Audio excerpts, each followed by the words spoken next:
Oh, yes, it's the midweek edition of our program Summit.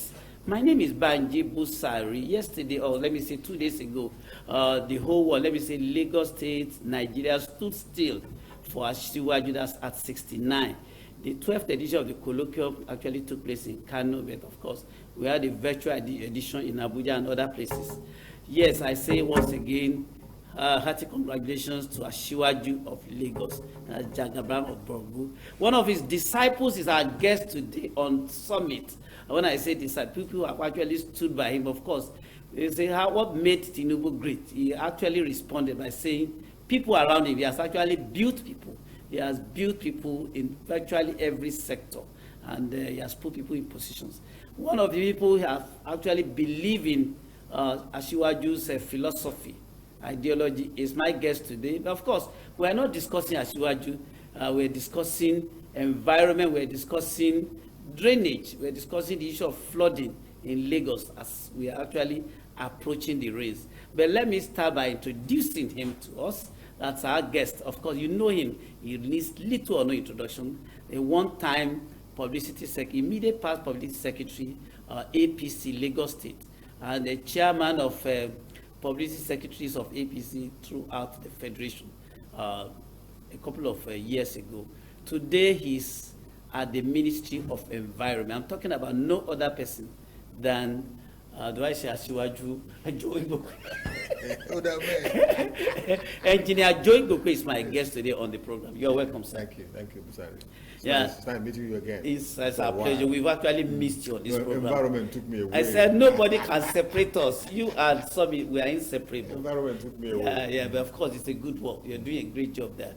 2 days ago, you actually celebrated your leader. You'd like to talk briefly about Asiwaju. What kind of person is Asiwaju? Asiwaju is a leader of leaders. A man who knows how to build people up. His capacity to build leaders is unequaled, unparalleled, unbeatable. If you like, you say legendary. Legendary. It's difficult for you to sit down somewhere and you have 20 people and somebody is talking against that. You will not see somebody that has that will counter 20 people anywhere. That will counter that single person. Yes, anywhere. That is the man. So people, I think it's a gift of God, you know. At any particular point in time, he has, if it's in his house in Lagos, you have at least 40, 50 people around him at any particular point in time. If he opens his gate to not just anybody, leaders across. He's been out of power, let me say, since 2007. Yes. But 14 years later, he's still very much strong. I mean, politically. That shows you, when people talk about it, they say, he's not the only person that left power in 2003. There's so many, 2007. 2007. There's so many others. Why is it that nobody's hearing about them?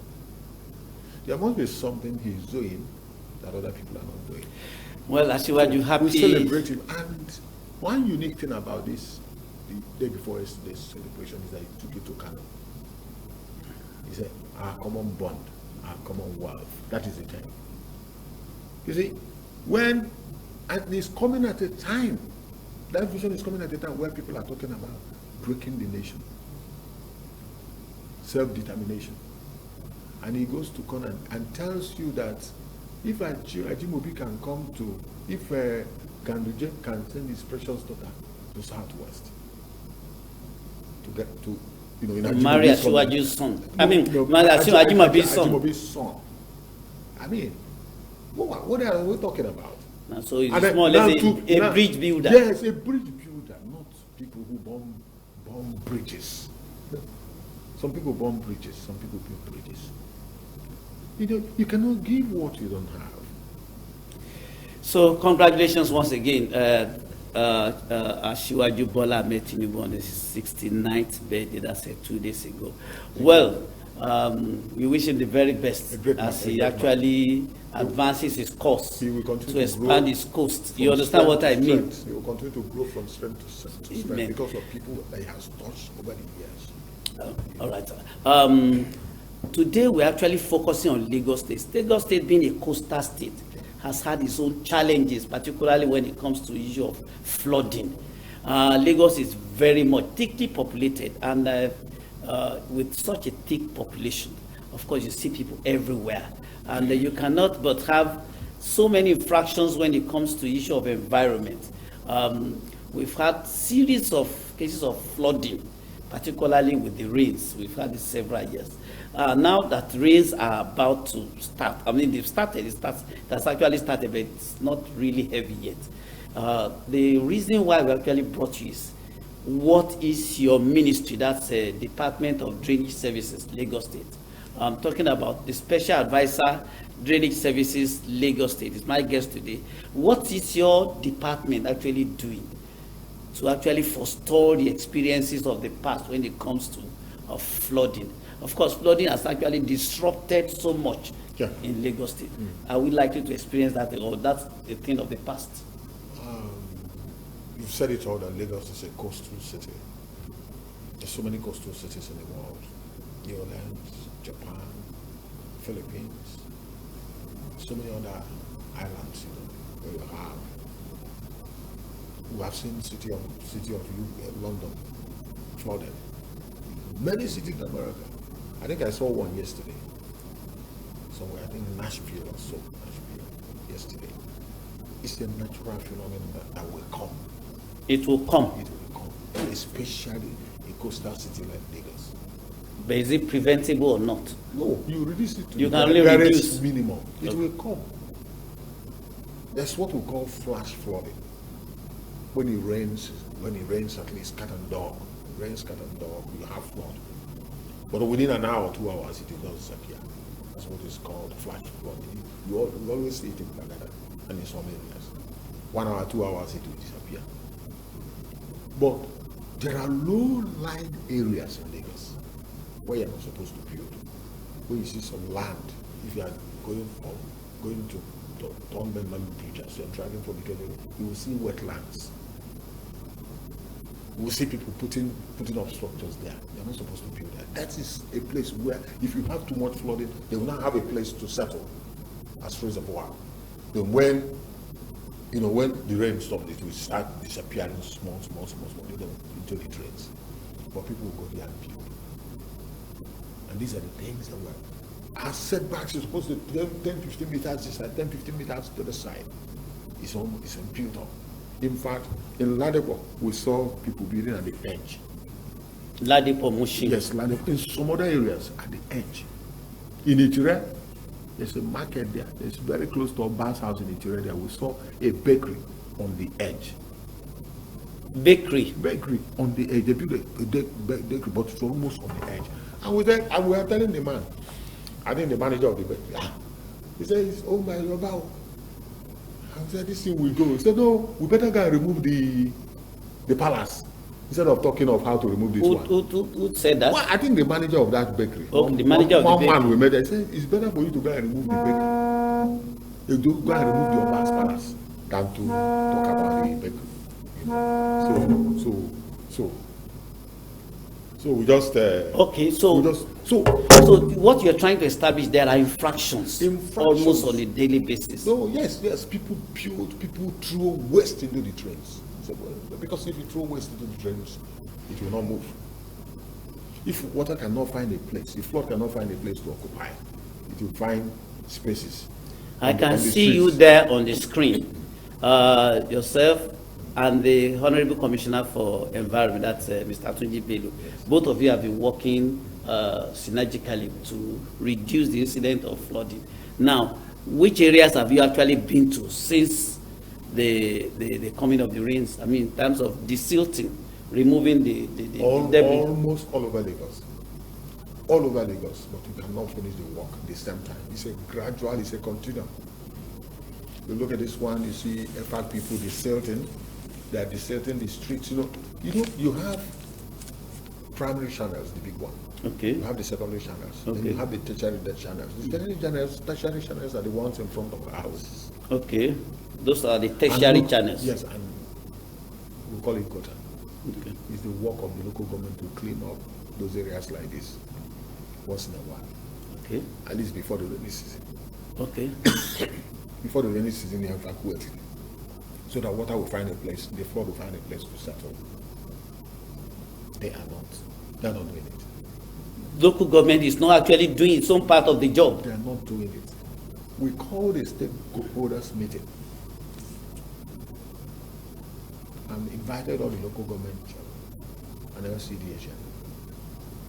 They didn't. Only about 4 came. Did not respond. Out of 56. Out of 57 in Lagos State. Only about 4 of them came for the stakeholders meeting here. Is it that they do not recognize the need to do, the importance of your job? Or maybe... No, maybe they lack the capacity. Or to the funds. I don't know. But that's what we are saying. But we are doing it. What we did in the Ministry of Environment is to create EFAG, Emergency Flood Abatement Gang. Okay. So they are the ones you see yellow doing that all over Lagos. We are still increasing the number. These are people that we got, employ them. They go from street to street in different locations in Lagos, across Lagos. Do you have high-risk areas that you are probably concentrating on now? Well, so you have gone people to living in low-lying areas. Low-lying areas. That's a VI. If you are going to Ikorodu, if you look at before Owodo, these are low-lying areas. You see people there. Those areas are prone to flooding. If you go to the, what do we call it, after the other bridge, the other side, the other bridge. Okay. The other bridge, I don't know what they call it. That's a Kara Bridge. Kara Bridge. That's Isheri Olofe. And then you must not forget the fact, yes, you must not forget the fact that there's a dam in the Ogun State that they release occasionally. Okay. And when they release it, there will be flooding here. The level of water will rise, and then water will always find its own level. It will always find its own level. It can go into anywhere, but once they finish discharging, it can be going gradually, because at the time, all these things discharges into the lagoon and then into the Atlantic Ocean. So sometimes the lagoon is high. Okay. It flows back. It flows back. That's what another challenge. Yes, that's why people in Jankara area, Royal Street area, are having issues. Are having issues now. So, and you look at it, we go there. What we did was to create an artificial dam. Artificial dam is to create a barrier. Okay, and then block the flood from going back to the. Yes, and use pump and start throwing the flood. Have you created that already? I think we did one. We practiced one in the Luberi estate. How successful was it? Because no, it's working, but it's just an official one. We'll try to experiment, because that's where we're going. We call it dikes. That's what they call it. You can find it in your lens, dikes. You build a barricade, to block the water from coming back, going into the low-lying areas that are very close to, so you build a dike. I can see that you visited the Ishaga Road, that's by Lut Mushin. Yeah. You've also visited Apapa, that's Liverpool Road. You've also visited the Obalede, that's near Dodan Barracks, that's Mami Market there, and several other places. Now, I need to ask, the EFAC people are working, as you can see, but the debris, the waste they remove from the drainages, what actually happens to it at the end of the day? Many a time, it goes back to the same drainage. It doesn't now. Maybe it doesn't any longer. Yes, we have trucks that we allow it to dry a little, and then we'll just evacuate it. If we do this in the next 2 days, you won't see it again. So we have trucks. We bought new trucks that we use to deal with those things, and then our problem with plastics and takeaway plates, it's a big issue in Lagos. Now, you spoke about the primary drains, that's the big ones, secondary and tertiary and all that. Yes. Can you give us a kind of a figure, the kind of the number, and what's your plan for them? How many do you actually intend to work on? Okay, we have worked on, as I spoke to you last year, worked on, I think we worked on 56 in construction. That's construction. Construction. Building the drains, concrete alignment of the drains, Spread over like you can see this one. That's an aligned canal. Okay. You see the concrete wall. The concrete wall, yes. The other one there. Yes. It's an aligned channel. That one, this one. That's another one. Yes, this one is allows the flood to move. If it's clean, it will just be going. Unlike the unaligned ones, you have silt there, so many things. It's difficult to clean anyway. So what's your plan this year? This year we have plans. We are going to do 42 of such primary channels. We're going to do 42 of them. In which local governments? 42, we're going to do 58. 58? It's across the metropolis. Okay. We're going to do 58 of such. And then we're going to clean, when you construct channels and also the silt, we call it drainage maintenance. That is clearing the way these people are walking there and removing all those things there. We have so many of them. We want to do this year. We have about 192 of them. 192 of them. That's want to do this year. All right. My guest has been Mr. Igbokwe, the Special Advisor, Drainage Services, Lagos State. We've actually been discussing the efforts of the department, that's in the Ministry of Environment, to reduce drastically the incidence of flooding this year by actually desilting and engaging several other things to prevent flooding. Now, let me ask, earlier on you spoke about infractions, people building on drainage channels and their setbacks and all that. Now, what's the collaboration that you have with the Ministry of Fiscal Planning in terms of building? And then do you have the mandate to actually demolish where there are infractions? If you build into the channels, we allow 10 to 15 meters this side of setbacks, so that we can have the space to move in and clear those things as you're seeing there. Okay. If you build where we are standing now, if you build that place, we will not be able to put our trucks there and evacuate those things. So where such happens, what do? You remove the setbacks. You remove whatever structure. You remove whatever you have there. You whatever remove the structures on the setbacks. You remove the structures. That's what we do. We have enforcement units. That's what they do. Okay, the enforcement units. Like now, we are about constructing Abo. It's one of the biggest. Aboru. It's one of the biggest channels we have. So we have a lot of infractions there, and our task force are there removing those things. So enable us to construct, to put concrete alignment on those channels. Do you have any resistance from those who actually go against the law? It's law. You cannot be greater than the government. It's a law. It's a Okay. law that you are not supposed to. They will show you. If you go to look at maps, they will show you where that place is not supposed to. You are not supposed to have any structure, built there. So you will see it. Okay. Now, LOMA is an agency that's actually responsible for clearing waste and all that. Now, but do you not think that rather than be engaging in the silting every year, we can actually reduce the indiscipline that causes the blockage of those channels by engaging in sensitization, maybe collaborating with LOMA, collaborating with other agencies to actually prevent situations where people just dump refuse anyhow. So what do you do that? That one is a very, very, very big problem. Because if first is our habit, the habit that we need to learn how to keep our environment clean, that you don't have to go and drop pet bottles into the drains or take refuse into the drains. You don't need anybody to tell you. The era of Dasinogota is no longer acceptable. In the dead of the night, people will go and dump something into the drains. Or when rain is falling, they will go and go, believing that the flood will take it away. But it will block the drains, and it will not move. And because it cannot move, it now start going into your houses. Some people, they know that that what they are doing is wrong, and they're still doing it. So what we're asking for is, please, because whatever you find in the secondary channel and the primary channels, secondary channels and primary channels is what comes from the tertiary channels. I mean, the ones in front of our houses. because that's where it's coming from. They now push it to the collectors. That's what we call secondary channels, and it's now moving to the primary channels. And then you have everywhere blocked, and you have flooding.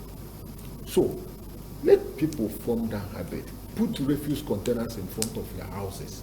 Put the refuse there. Loma will come and take it away. Loma will come and take it away. All right. Put it inside.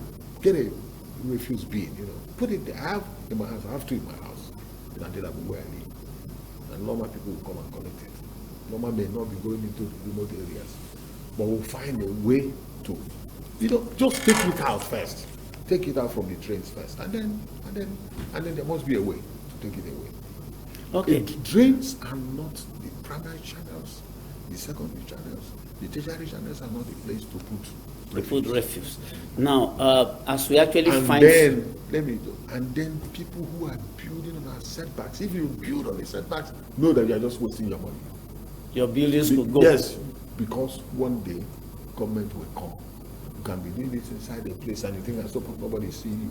The moment there's fraud in that place, we will be alerted and we'll go to trace. We have seen people using their walls to block the drains. Impunity. People just do whatever they like. Even in advanced locations like Banana Island.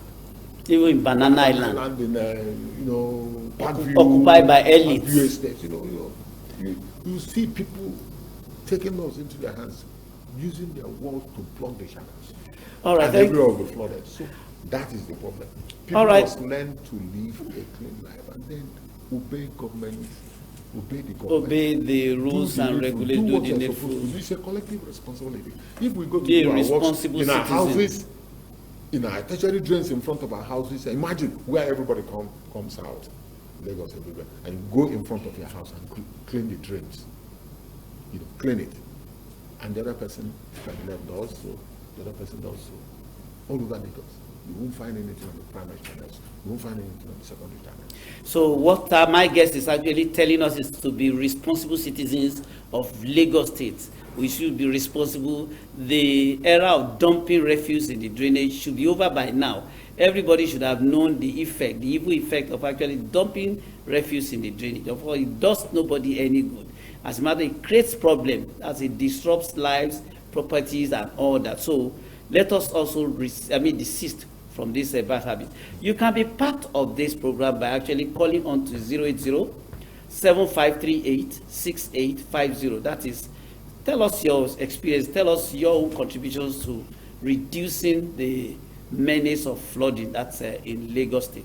Now, let me ask, in finding solution to the issue of flooding and all that, does your department of ministry have a kind of master plan, that's a drainage master plan for Lagos State? Of course, we have. That's why I can tell you, you have system 60 here, you have system 63 there, you have, it's numbered, and we're building more. Like I'm telling you, we are constructing new 52. We did 52 last year, and we're going to do 58 this year.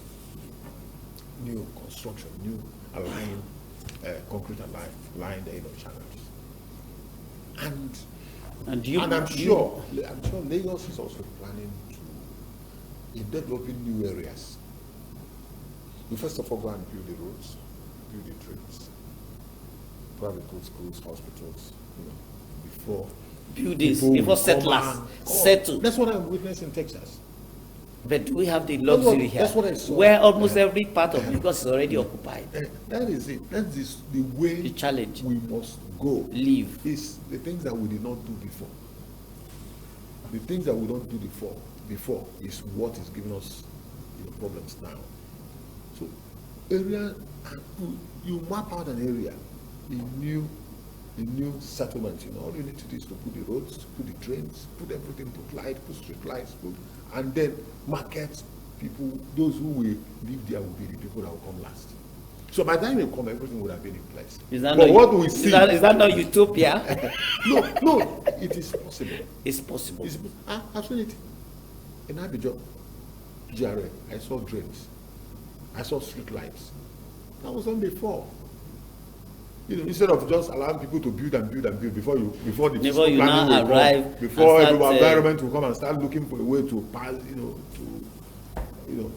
to walkway, to pass the drains, you won't find a way. Everywhere is blocked, everywhere is built up. So we need to plan.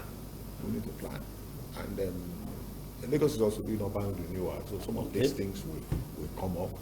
Maybe some buildings will have to go. Yes. Do you compensate people who maybe for reasons of long settlement in a particular area, you have to pass through? Somebody can go. If somebody goes to build on the setbacks, you don't expect compensation. Of course, when there had not been a map of a kind of drainage master plan. No, there is. We show you now. Long before the creation. It's in the master plan. It's in the master plan. Yes. So, but do you actually sensitize people to know that they must actually find out where these maps are before they actually go ahead to construct? Anybody who wants to break the law will break the law. Maybe with time they will forget. Maybe with time, government will forget. And if they come, they know that we have lived there for 30 years. It's nothing. That's what we hear. But some of them know that one day government will come. That when you're building, you're not supposed to build there. You don't even have permit. Because nobody will give you permit to go and build on the edge of the canal. So you don't have permit. So if you don't have permit, it will go. You hear about demolitions. Then when F.I. was the FCT minister in Abuja, brought down built up houses, expensive houses. Because people audacity and impunity to do anything that nothing will happen. He brought those things down. Have you had situations where you've charged people to court for these infractions?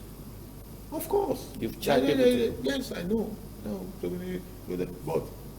if you go to a place where you're not supposed to build, you don't need to go to court. All they need to do is to show you the plan. They will read it and show you. And give you setbacks. And you wake up to find your building brought down. Sold. It does happen now. I said mansions were brought down in Abuja. People build on Seaway. Mansions were built. Okay. If you don't do that, as we find if you don't do that, one day you see people building houses on top of Cumberland Bridge. Now, let me find out the level of engagement you've had with several stakeholders. Let's look at CDAs, let's look at communities, let's look at corporate organizations and all that. Do you have engagements with them as in ways to prevent the illegal dumping of refuse or blocking of drainages or building on setbacks and all that? Do you do such engagements? We spend a lot of money doing that. I said we just had a stakeholders meeting last year, talking to people, and we don't have meetings in the Ministry of Environment that we invite them, where we have, like, before we started the Aboru work, we went there to have a stakeholder. It's a full hall. Where you have the Obas, leaders, the CDA chairman, yes, local government chairman. This is a major job. And these people are going to remove all the infractions on the setbacks. So cooperate with them. We don't want anybody to destroy a contractor when they come to work. We don't want anybody to go and try to extort money from them. Okay, give us money, we are working in our community. This is for you. The project is for you, so take hold of it. We went there. We spent a whole day there talking to them. In a town hall meeting. Almost 1,000 people. But because it's a major job. So if we have that kind of major job, we always go to dialogue with the people, telling them what is coming. Just like the roads, Ministry of Work will go and go and tell people. There, the regional road. Before government kick-started that regional road, the one that is supposed to have a Lekki corridor, there's a regional road there. We had meeting with stakeholders, we had meeting with the landlords there. Property owners there, you see people that built on that road, because that road was designed right from the one that nobody, but people encroached on it and built on that road there. So if you go there, the government had to bend because of some expensive houses that you need to save.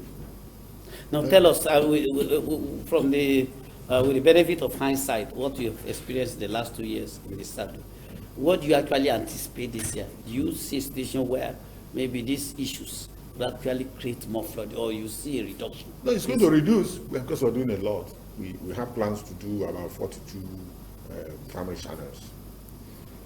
You know, up to 300 and not 42, 58, up to 30 kilometers. 30 kilometers 30 of kilometers. desilting. No, construction. Construction. Channels. Then cleaning, we call it the cleaning or train is about 42 primary channels that we're going to work on this year. And then up to 300 kilometers. So these are the ones that we plan to do. And you see, it's a lot of work. It's a lot of work. Believing that people will cooperate with us. Okay, as we coast home, sir, I'd like you to spend the remaining time to admonish our people. Like Lagosians, talk to them, let them know that it's a collective responsibility to ensure that we reduce the menace of flooding in Lagos State. Everybody has a role, but you are actually superintending, you are the one in charge as the special advisor, drainage services Lagos State. Please talk to our people so that we can have flood-free 2021. Yes, we just want to make an appeal to Lagosians, to learn how to live. This is the fifth largest economy in Africa. Then everybody's supposed to work together to take away refuse from our streets and our drains in particular, so that we'll have less flooding.